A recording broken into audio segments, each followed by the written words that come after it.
नमो भगवते वासुदेवाय। साधकों, हम श्रीमद् भगवत गीता के 11वें अध्याय का श्रवण कर रहे हैं और भगवान के विराट स्वरूप को सुन रहे हैं।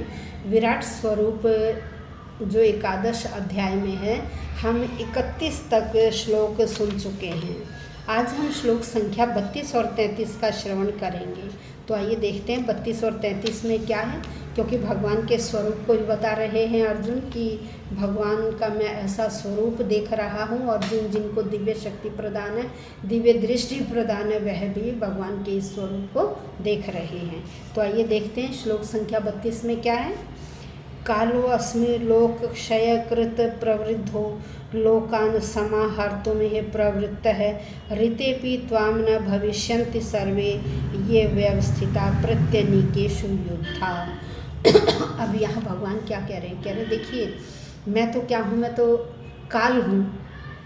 मैं सारे संसार को विनष्ट करने वाला काल हूँ और यहाँ सबका विनाश करने के लिए आया हूँ। तुम्हारे सिवाय, कह रहे तुम पांडवों के सिवाय क्या होगा इस युद्ध में? जो ये विपक्षी हैं, ये सारे महान योद्धा जितने भी, ये सारे मारे जाएंगे। ये श्लोक संख्या 32 में भगवान कह रहे हैं। अब आइए, कालो अस्मि श्री भगवान वाच। अब अभी तक अर्जुन बता रहे थे कि विराट स्वरूप में मैं ये देख रहा हूँ, ये देख रहा हूँ, इतने मुख हैं, मुखों में सब सारे ब्रह्मांड प्रवेश कर रहे हैं। अब देखो भगवान क्या उत्तर दे रहे हैं। श्री भगवान वाच, श्री भगवान बोले कालो अस्मि लोक क्षयकृत प्रवृद्धो। कह रहे कालो अस्मि, मैं काल हूँ, क्षयकृत नाश करने वाला, प्रवृद्ध है, महान, लोकान सारे लोगों का, इन सारे लोगों का, इन महान लोगों का विनाश करने वाला मैं क्या हूँ? मैं काल हूँ। फिर कह रहे लोकान समाहर्तुम इह प्रवृत्त। लोकान समाहर्तुम, कह रहे इन लोगों का नाश करने के लिए ही प्रवृत्त है, मैं लगा हुआ हूँ। इन लोगों का नाश करने के लिए ही मैं लगा हुआ हूँ। फिर कहते ऋतेऽपि त्वां न भवितुम, कह रहे तुम्हारे सिवाय अर्थात पांडवों के सिवाय और कोई नहीं होगा। फिर अव्यवस्थिता प्रत्यनीकेषु योद्धा, कह रहे ये सारे जितने भी महान योद्धा हैं विपक्ष के, ये सारे मेरे द्वारा मारे जाएंगे। क्योंकि मैं ही क्या हूँ? मैं समस्त ब्रह्मांड का स्वामी हूँ। समस्त ब्रह्मांड मेरे अधीन है। मेरी आज्ञा के बिना एक पत्ता भी नहीं हिल सकता। सबको उत्पन्न करने वाला, उनका विनाश करने वाला मैं ही हूँ। तो यहाँ भगवान ने कहा कि समस्त जगत का विनाश करने वाला मैं हूँ और इन सबको विनष्ट करने के लिए मैं आया हूँ।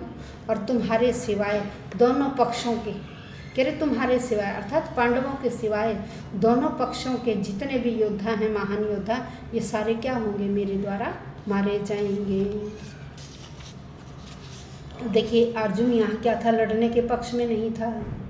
बार बार कह रहा था कि मेरे सामने मेरे सगे संबंधी हैं, मैं इनके बाणों का प्रत्युत्तर कैसे दूं? क्योंकि अर्जुन मोह माया से ग्रस्त हो चुके थे, वह लड़ने के पक्ष में नहीं थे। लेकिन भगवान उसे बार बार समझा रहे हैं कि यदि तुम नहीं लड़ोगे तो मैंने वैसे भी इनका विनाश करना है। क्योंकि जो आया उसे एक न एक दिन मरना है, एक न एक दिन उसकी मृत्यु अवश्य होनी है। इसलिए जो तुम्हारा कर्तव्य है, तुम अपने कर्तव्य का पालन करो। और तुम्हारा कर्तव्य क्या है? तुम एक योद्धा हो, तुम एक क्षत्रिय हो। तुम्हारा कर्तव्य है बाहुबल का प्रदर्शन। जब अधर्म बढ़ जाता है तो अधर्म के विनाश के लिए भगवान ने क्या कहा? तब मैं जन्म लेता हूँ। तो अब यहाँ उन्होंने कहा कि देखिए, श्रेयस्कर यही होगा कि तुम युद्ध करो। तुम क्या करो? युद्ध करो। यदि तुम नहीं युद्ध करोगे तो इन्होंने वैसे मेरे ग्रास, वैसे भी यह मेरे ग्रास का टुकड़ा बनेंगे, अर्थात मैं इनका भक्षण करूँगा, मैं इनको मारूँगा। क्योंकि मृत्यु तो एक न एक दिन आनी है। इसलिए तुम क्या करो? युद्ध करो। और यदि ये युद्ध में मारे जाएंगे तो क्या है? ये भी क्या है? ये भगवान की आज्ञा का ही काम है। भगवान ही आपको आज्ञा दे रहे हैं कि आप युद्ध करिए। ये भी क्या है? कह रहे इच्छा के अनुसार ही हो रहा है। भाई मैं परमेश्वर, मैं आज्ञा दे रहा हूँ कि तुम युद्ध करो, यही प्रकृति का भी नियम है। अब आइए श्लोक संख्या 33 में क्या है, तस्मात् उत्तिष्ठ यशो लभस्व, कह रहे हैं इसलिए उत्तिष्ठ, उठो। भगवान कह रहे हैं अर्जुन को, हे अर्जुन उठो, यशो लभस्व, युद्ध करो और यश प्राप्त करो। भाई युद्ध करके तुम क्या प्राप्त करो, यश की प्राप्ति करो। जित्वा शत्रुन भुंक्ष राज्यम समृद्धम, कह रहे जित्वा शत्रुन, शत्रुओं को जीत कर, समृद्धम राज्यम, इस बहुत बड़े जो समृद्ध राज्य है उसका भुंक्ष क्या करो, भोग करो, भुंगक्ष भोग करो।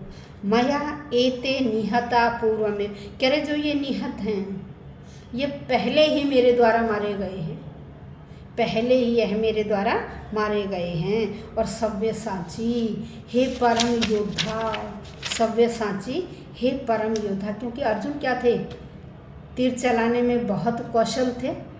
अर्जुन का जो निशाना था वो बिल्कुल सधा हुआ था, इसलिए अर्जुन को एक महान योद्धा कहा जाता है।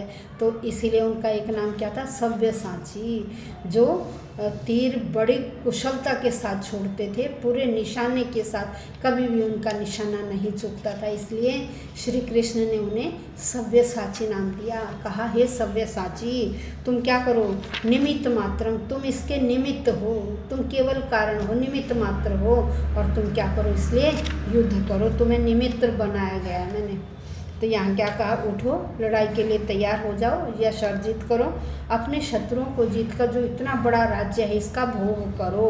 और ये सब व्यक्ति तो पहले ही मेरे द्वारा मारे जा चुके हैं, और तुम कह रहे हो कि मेरे द्वारा मारे जाएंगे। इसलिए तुम तो युद्ध में केवल क्या हो, एक निमित्त हो, एक निमित्त बने हुए हो। जैसे घड़ा बनाने के लिए मिट्टी क्या है, मिट्टी और कुम्हार क्या है, एक निमित्त कारण है, एक उपादान कारण। तो कह रहे हैं तुम तो एक निमित्त हो। तो यहाँ भगवान ने अर्जुन को कहा कि हे सव्यसाची, तुम क्या हो, एक पटु योद्धा हो, इसलिए अपने तीर से, अपने तीरों के निशाने से क्या करो, तुम इनको मृत्यु के घाट उतार सकते हो। इसलिए संसार भगवान की इच्छा के अनुसार चलता है।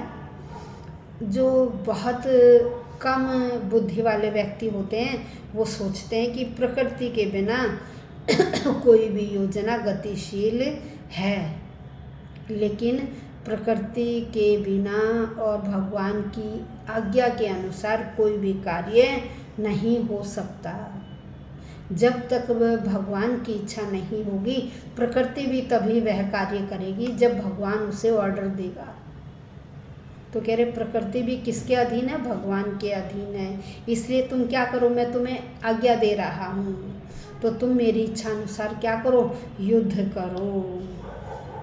अर्जुन युद्ध करने से मना कर रहा था, किंतु भगवान कह रहे हैं कि ये मेरी इच्छा अनुसार है, तुम्हें लड़ना होगा, तभी तुम्हें सुख की प्राप्ति होगी, और तभी तुम कृष्ण भावना भावित, मेरी पूर्ण श्रद्धा भक्ति रखते हो, तभी तुम कृष्ण भावना भावित कहलाओगे और भगवान की सेवा में अर्पित हो जाओ।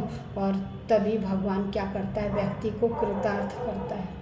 जब व्यक्ति भगवान की दिव्य सेवा में अर्पित हो जाता है तो भगवान उसके ऊपर क्या करते हैं, हर वक्त अपना वरद हस्त रखते हैं कि मेरे भक्त को किसी प्रकार का कोई कष्ट नहीं होना चाहिए। यह भगवान ने अर्जुन को बताया। तो आज हमने श्लोक संख्या 32 और 33 का श्रवण किया। धन्यवाद।